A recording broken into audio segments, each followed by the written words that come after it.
నేను ఇప్పుడు సుప్రీంకోర్టు నుంచి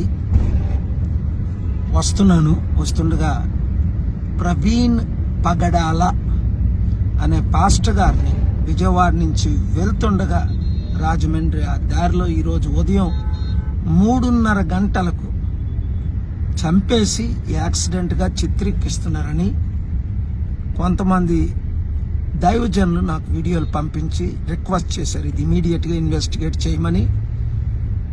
ఏపీ డీజీపీ అలాగే హోమ్ మినిస్టర్ని, అక్కడ ఉన్న సూపరింటెండెంట్ ఆఫ్ పోలీస్, డిఎస్పీ, సిఐఎస్ఐల్ని నేను రిక్వెస్ట్ చేస్తున్నాను, డిమాండ్ చేస్తున్నాను. 24 hours తర్వాత నేను మరలా ఈ విషయం ఫాలో అప్ చేస్తాను. ఈ వీడియో వాళ్ళందరికీ అందినట్లు మీరు పంపించండి.